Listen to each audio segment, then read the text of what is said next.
He currently holds 2 honorary professors, one at Xinjiang University in Hangzhou, China, and the other professor extraordinarius at the University of South Africa, Tetuan. Molefi Kente Asante is the author or editor of 95 books, among them an Afrocentric manifesto written in 2007, which won the Cheikh Anta Diop Award, Erasing Racism, in 2009, cited by texts and academic books, The Afrocentric Idea, which received the Diop Award for Best Book. His most recent published book includes The History of Africa, As I Am Towards Africa, An Intellectual Portrait, The African American People, A Global History, and Rooming in the Master's House. Please join me in welcoming Dr. Asante. It is the most ancient greeting in any language. It's an African greeting from the Nile Valley civilizations, Hotep. So you say Hotep back. Hotep. We got it. All right. I am so delighted to be here. I've often wanted to come to the constituency for Africa and to be in this audience. And Mel Foote has just been sort of a legendary figure for me for many years. And I've just wanted to come and have conversation with you. I've had conversations everywhere in the world, and it's just good to just come and ground with people. And just to hear Jadena was just really wonderful to just have an opportunity to meet him and to meet all of you. And I want to say to them, I don't know all the protocols of Washington, so you know I subscribe to them. So all the ambassadors and leaders and members of the board, I'm delighted that you're here and that we are here to discuss this topic. Let me start by sort of giving a little prologue.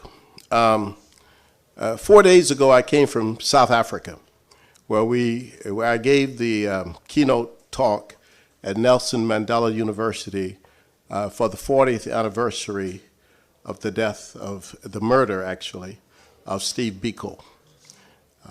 And the reason that I was invited to do this was because of the relationship between Black consciousness and Afrocentricity, of which I'm one of the main proponents. And I was very curious to hear Jadena say that we don't need philosophy, because I'm a philosopher. And I think that precisely that is the problem with the African continent. It is a problem with the diaspora. It is we have no ideological position. That is a fundamental problem with the whole development that we see. So what we have is sporadic insights. And when I say sporadic insights, I remember when I first met Cheikh Anta Diop in Dakar, and I was so happy to meet him because he was considered in 1960s as one, along with Du Bois, the greatest African intellectual of the 20th century. So when I rushed up to see him in 1980, I said to him, I am just so happy to meet you. I want to be like you. I want to always defend Africa. And he looked at me and he said, young man, Africa needs no defense. What you must do is always to advance the idea of Africa. And it gave me this notion of agency, which is fundamental. And this is where Afrocentricity comes from. It is how can African people find their own center? What is the narrative of Africa? Not the narrative of other people about Africa. What do Africans say? So when I wrote my book, The History of Africa, I precisely wrote a book that African people would be the subjects of, not the objects, not on the margins of Europe. The Portuguese experience in Africa was only minor, so was the British. Africa's history is thousands of years old. These are footnotes. So you've got to write the story of Africa. Africa must assert itself. But Africa cannot assert itself simply because we say, okay, there's an insight here that we ought to do this, we ought to do that, and we ought to do that, because there's nothing coherent about it. And we say, well, where is the coherence? The coherence is, the lack of the coherence is because Africa has not expressed an ideological position. Take, for example, the European experience and the European project. From the very beginning, Europe had a very clear idea. Europe dominates the world. That's it. Cecil John Rhodes said, I want Britain to rule from Cairo to Cape Town. It's a dream. It's a project. What's the African project? Where is that project? Where is it in the mind of African children, young people? Hundreds of people came out to hear me talk about Biko. But let me tell you something. Biko was, in my judgment, the most significant intellectual in South Africa. Because he understood that the weakness of Africa only existed because the European held the mind of Africans in mental bondage. That was the weakness. He said it. And it was clear. That's why he had to be killed. You know, it's the most fascinating thing. I've been to South Africa now 6 or 7 times. And when you go to Robben Island, and they take you through the prison, and they'll take you to the cell number 5, where Nelson Mandela was. You see his cell right along with all the other prisoners. But there is a house there in Robben Island that was the home of Mangalizo Sobukwe. It's separated, it's isolated. He was guarded 24 hours a day by guards and dogs, and he could not speak to anyone. Why was Sobukwe treated differently than the other prisoners? He wasn't sent out to break stones because he had an intellectual idea. His idea was that South Africa was a black nation. He could not be permitted to associate with other prisoners. Marxists are okay. Capitalists are okay. But we don't want this guy talking about blackness. The same is true with Steve Biko. That was his idea. Because how do you get off the plantation? The mental plantation that Africans are on. You get off by an ideological idea. All societies are ruled by ideas. You got to have an idea. If you don't have an idea, you won't even know who your enemies are. If you don't have an idea, you won't know how to form a connection between one diaspora and another diaspora. We can't do this. Because you're a Christian, you're a Muslim, you're a Hindu, you're a Buddhist. You're this, you're that, you're from Jamaica, you're from Trinidad, you're from Haiti. No. There has to be an intellectual idea. And that is why we have proposed Afrocentricity as an idea that African people can hold on to. It is that in every situation, you assert your own individuality as a subject of human experience. You are not a victim. You are not acted upon. You are an actor. You're an agent. You're not a beggar. We're not beggar people. We do things. We're the mothers and fathers of human civilization. We're the first people to speak the name God. For goodness sake. Why are we acting like children? You see? This is what we teach, and this is what I teach. And one of the things that I also understand is that if we don't understand from an ideological position, then you will have South African people attacking people from Zimbabwe. You will have South African people attacking people from Mozambique. You see? And all over the continent, you have these issues. The gentleman mentioned this question of conflict. Why is this? Because we don't have an ideological position.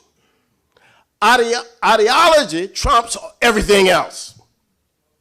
You can be from the smallest ethnic group on the continent, but if you are an Afrocentrist and you believe in passion for the agency of African people, you then become the leader.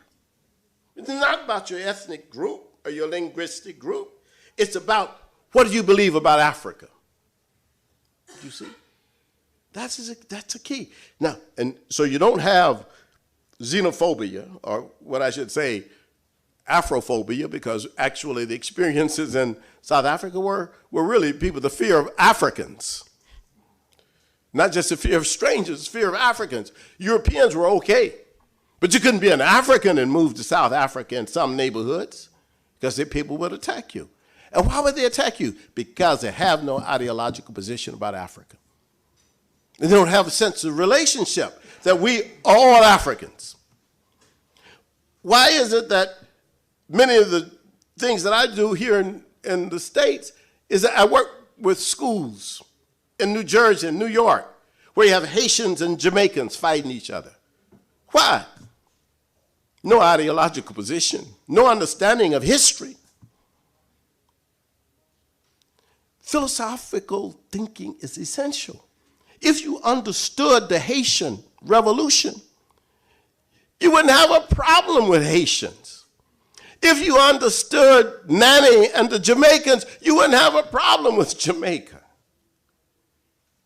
But it's when we don't understand.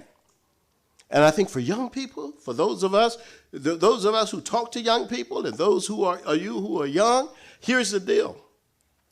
The deal is that, and we started this talking about leaders. I mean, many years we would go to the leaders. I mean, when I was younger, we would always say, you know, what's wrong with African leadership? We need to do this, that. But we have to forget African leadership. You really do. I've never seen anywhere in Africa, for example, a leader that was truly Afrocentric. Never. I've been to Africa 90 times. I lived in Africa.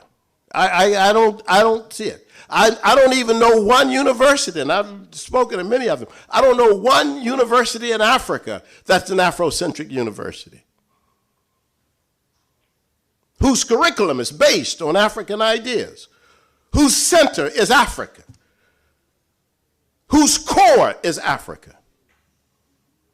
In fact, I don't know a HBCU in this country that's Afrocentric.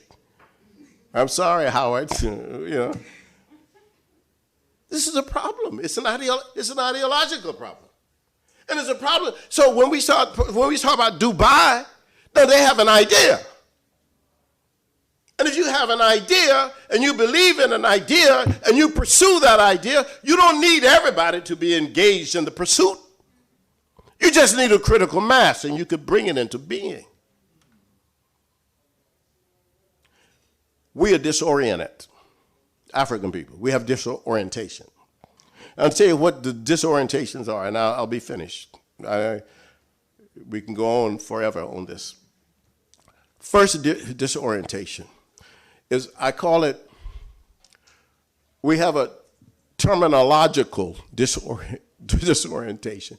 We have disorientation in terms of how we speak of ourselves and how we speak of Africa and how we speak of other Africans and the diaspora. And by the way, the diaspora is a dynamic idea. It's not a static idea. Diasporas is always being made. They're happening over and over. Many times people are creating diasporas, you see. So we have an ancient diaspora in a sense, and then we have people who are coming from Africa last year and making another diaspora. So we have diasporas coming in that sense. But it's a terminological issue. When I say terminological, what I mean is sometimes it's how we use words about Africa itself. and how we speak of Africa. And we sometimes fall into the same language that was used by the people who oppressed Africans. So we speak of black Africa, for example. You hear people say that all the time, black Africa. What's the meaning of black Africa? Africa is a black continent. Anybody in Africa who is not black is either an invader or the son or the daughter of an invader. It's a black continent. It's like Europe. You don't say white Europe. You never heard anybody say white Europe. You don't have to say black Africa. The reason people did it is a political idea. And that idea was to separate the northern part of Africa from the other parts of Africa. But black people live in Libya. I've seen them. Black people have always lived in Egypt. I've been to the villages 16 times in Egypt.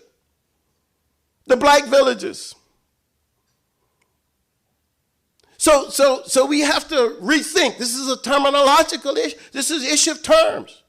It's a disorientation. But it's not a disorientation that we necessarily cause ourselves, but we follow it. It's the same pattern. You see what I'm saying? So we have to get ourselves out of it. And that way, it becomes ideological. We have to debate and discuss these issues. But I don't see at any level in the African continent any real serious discourse. As a young man, Jadena said earlier, I don't see any discourse among this generation of leaders that equal the generation of leaders like Patrice Lumumba or like Nkrumah. These people were trying to sort out the problems of Africa. But no, now you can't find this. I don't find it. In fact, Thabo Mbeki told me not long ago, he said, you know what? Talking like you talk is the way we used to talk in South Africa. I said, I understand. Because I've been going to South Africa a long time. And I understand what it was. And I understood how people had the passion for an idea to bring into existence something that was different. But it had to be something that was different from the leadership. That's why we go with the young people. It has to be grassroots.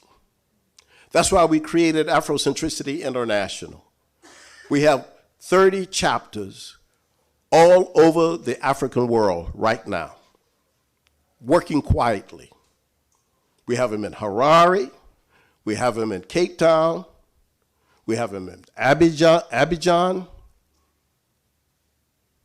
we have them in Paris, we have them in Rio, we have them in Colombia. These are young people who have adhered to one idea, that we need to create the environment for a United States of Africa.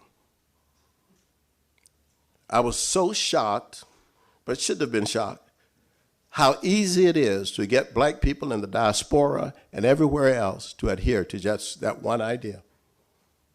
People in Brazil said, yeah, that's true. That's great. That's the main idea. But then the other idea is this: ancestral reverence. Those are only two ideas that Afrocentricity International use. We use, and what we have done, we've got chapters. You can go to our website and look at it.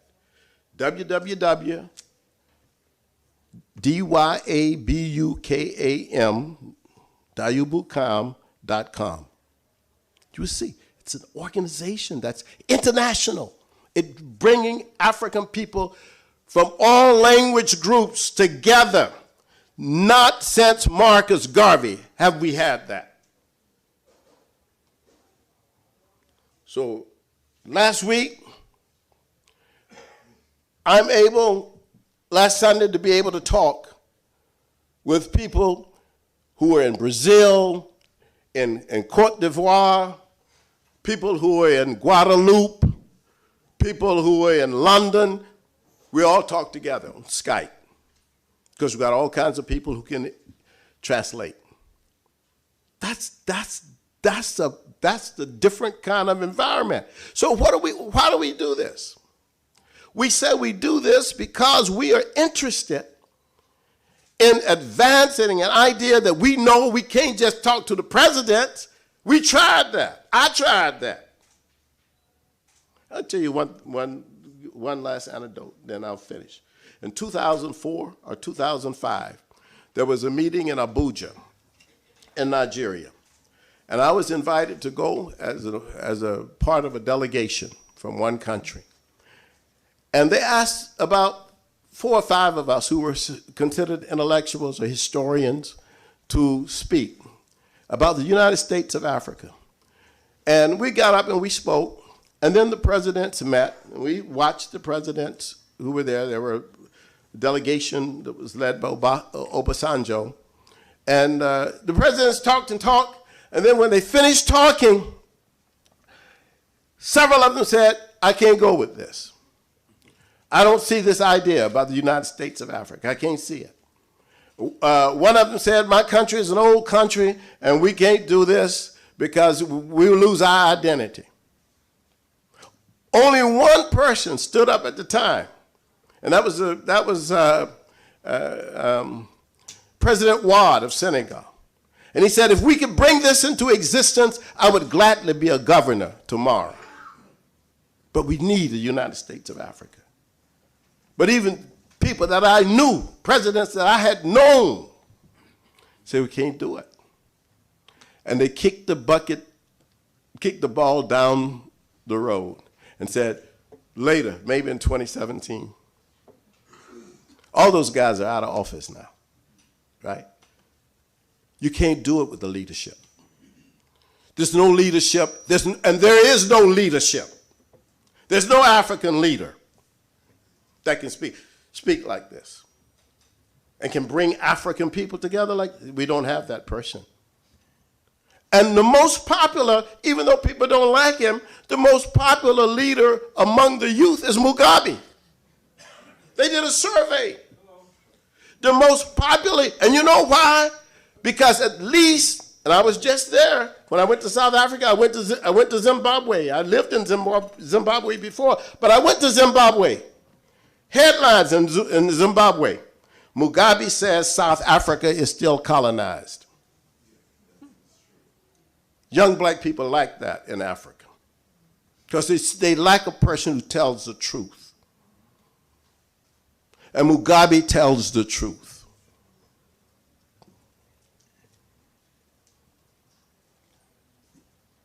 I know I'm probably, you know what? This is who I am.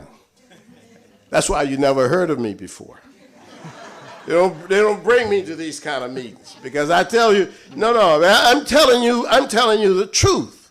This is what African people feel.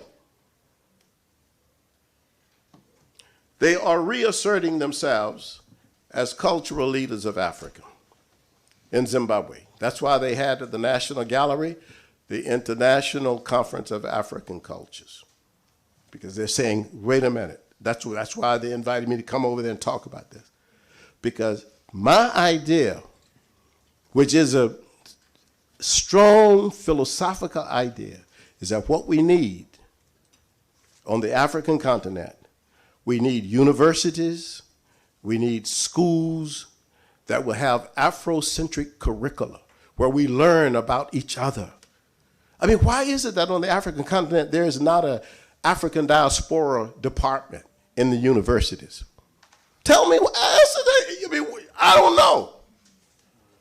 Why is it that me coming from Georgia and the United States of America, and I go to the best universities in Nigeria, and I cannot find a course in Nigeria for Nigerian students about black people living in America? We don't have an ideological position. If you take an ideological position, you can do it. Because then you will have clarity. And so we've got to fight for that. I'm not going to I'll just mention the other ones. Terminological disorientation, chronological disorientation.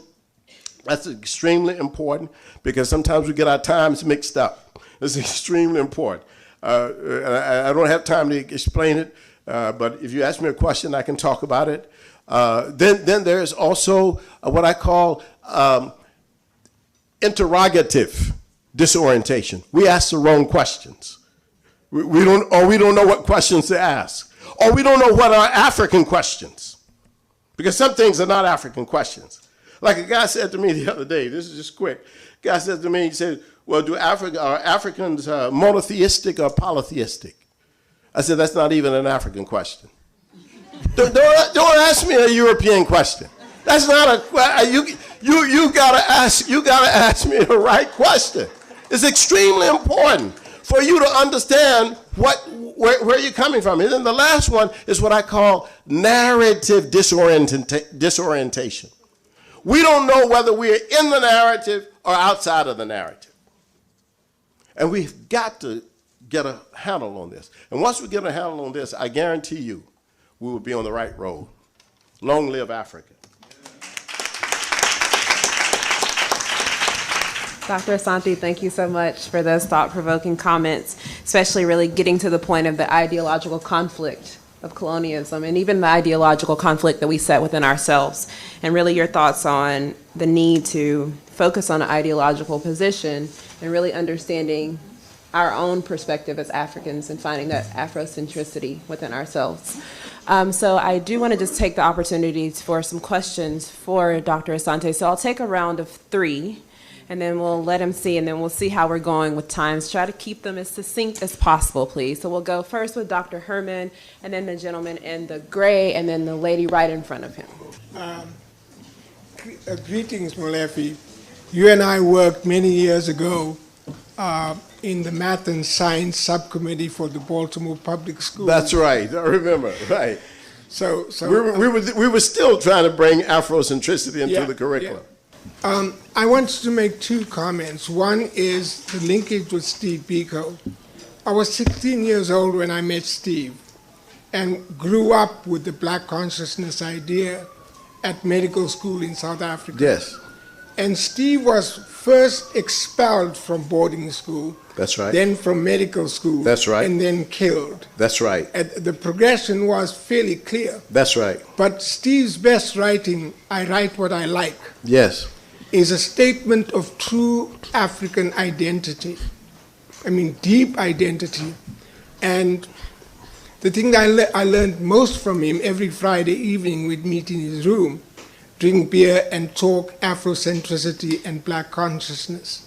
We don't have that anymore. Wow. We sort of are derivative people now. So I wanted you to sort of comment about how we've become derivative people instead of identity proactive people. Dr. Herman, thank you so much. That's powerful. You know, I should have talked with you before I left because I met many of his friends when I was there. Peter Jones also gave an interview while I was there, and some of the other people. Here's the thing, and that's why I made this statement on national TV in South Africa that Steve Biko was the most original thinker of his era in that day, but he was also, you're very correct, he was supported by his conversation and discourses with his colleagues, such as yourself and other people, because no one really is an individual who without the support of other people. I mean, our ideas of Afrocentricity comes because of my engagement with other people. And I think that with Biko, that's the same thing that we have. That with Biko, what you have is his engagement with other people. And when he produces it seems like it's an original idea. And it was original in the sense that here's why it was original for him and not derivative. The ANC, the African National Congress, was essentially an organization that followed the Marxist line. So and this is one of the reasons it got into trouble with the PAC. This is why Mangaliso Sobukwe declared that the PAC was not going to follow that line, that they were going to follow a line that was more nationalistic. However, when Sobukwe was put in prison and then banned, and then you have the emergence of Biko, Biko looks at all of this, looks at both of those organizations, older organizations, and declared that what I would like to see is the African people regain a sense of consciousness, black consciousness, which would be across. It was not just pigmentation for him. He said black consciousness would engage the black people, the colored people, and the Asian people. Because in a sense, they all had the black definition. This was his struggle. This is talking about bringing people together. This was his struggle. He said, but the people who oppress us, those people, unless they were, and there were some, liberal whites who agreed and who worked with the black consciousness movement, but they could not lead the black consciousness movement. When I read this, because I never met Biko, but when I read it, and I'm 4 years his senior, but when I read it in the U.S. and I heard about it, I understood why Donald Woods, whom I did meet when I lived in Zimbabwe, how Donald Woods could be attracted to an idea that was original, that was original with black people who at that time could not get books because certain books were banned, and yet they were able to discuss Frantz Fanon. They were even able to discuss James Cone's theology, black theology. So there were things that were percolating, and that gave him a sense, I think, of the originality rather than being derivative. But they thought that the Marxists were derivative. I mean, so you're going out and you're following Lenin and Marx, you're not really African, are you? You see? But here's a man who says, look, we have our own tradition.